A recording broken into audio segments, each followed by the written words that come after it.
Assalamualaikum warahmatullahi wabarakatuh. Kami dari kelompok 2 beranggota dengan saya sendiri Al-Fadri. Saya Yolanda Ardela. Saya Zulaika Dela Zahara. Saya Andre Faturrahim Wardana. Saya Miftah Fauzi. Kami akan menjelaskan tentang korupsi sebagai bentuk upaya bela negara. Istilah korupsi seakan tidak lepas dari kehidupan kita. Itu tentu bukan hal yang patut dibanggakan, tapi apakah kita betul-betul paham pengertian korupsi? Karena korupsi bukan hanya menyelok uang negara, tetapi ada hal-hal lain yang masuk dalam kategori korupsi. Lantas, apakah korupsi itu?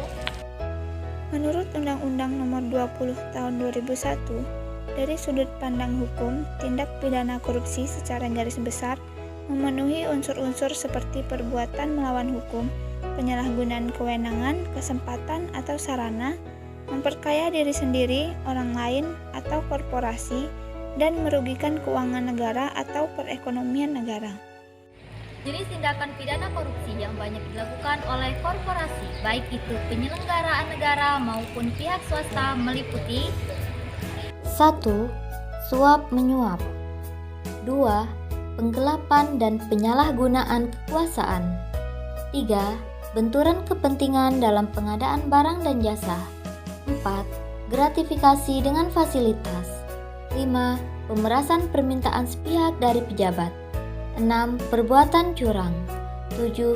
Merugikan negara. Korupsi ini juga memiliki dampak-dampak yang dapat merugikan negara di segala bidang yang meliputi. Pertama, penurunan produktivitas. Kedua, menurunnya pendapatan negara dari pajak. Ketiga, meningkatkan utang negara. Keempat, menurunnya pertumbuhan ekonomi dan investasi. Kelima, rendahnya kualitas barang dan jasa. Keenam, menambah beban dalam transaksi ekonomi. Ketujuh, ketimpangan pendapatan. Kedelapan, meningkatkan kemiskinan. Dampak korupsi di bidang pemerintahan ada 3, yaitu 1. Etika sosial yang mati. Kedua, birokrasi tidak efisien. Ketiga, hilangnya fungsi pemerintah. Dampak korupsi di bidang hukum ada 2. 1. Peraturan perundang-undangan tidak efektif. 2. Hilangnya kepercayaan masyarakat terhadap negara. Faktor-faktor penyebab korupsi ada 2. Yang pertama, faktor internal dan faktor eksternal. Faktor penyebab korupsi dari aspek internal, sifat selalu merasa kurang, moral lemah, penghasilan kurang mencukupi, kebutuhan hidup yang mendesak, gaya hidup konsumtif, malas atau tidak mau bekerja.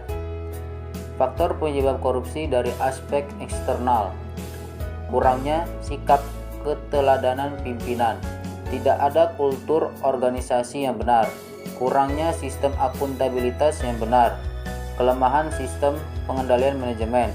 Manajemen cenderung menutupi korupsi di dalam organisasi. Nilai di masyarakat memungkinkan korupsi. Masyarakat kurang sadar dirinya korban korupsi. Masyarakat kurang sadar dirinya terlibat korupsi. Masyarakat kurang sadar korupsi bisa dicegah dan diberantas. Ada beberapa upaya yang dapat kita lakukan untuk mencegah dan menekan tindak pidana korupsi. Yang pertama, itu kita memperkuat Dewan Perwakilan Rakyat atau DPR. Yang kedua, memperkuat Mahkamah Agung dan jajaran di bawahnya. Yang ketiga, itu kita membangun kode etik di berbagai sektor, dari mulai masyarakat, organisasi, bahkan partai politik. Perbaikan sistem dan tindak lanjut atas pengaduan dari masyarakat. Pelaporan kekayaan pribadi pemegang jabatan dan fungsi publik. Penguatan kapasitas badan atau komisi anti korupsi. Pemberlakuan sistem pemantauan proses penanganan tindak korupsi secara terpadu, dan publikasi kasus-kasus tindak pidana korupsi beserta analisisnya. Terima kasih karena telah menonton video ini, dan khususnya terima kasih kepada dosen pengampu kami, yaitu Ibu Cynthia Putri Wulandari. Dan semoga video ini dapat bermanfaat bagi kita semua. Kami akhiri, wabillahi taufiq wal hidayah. Wassalamualaikum warahmatullahi wabarakatuh.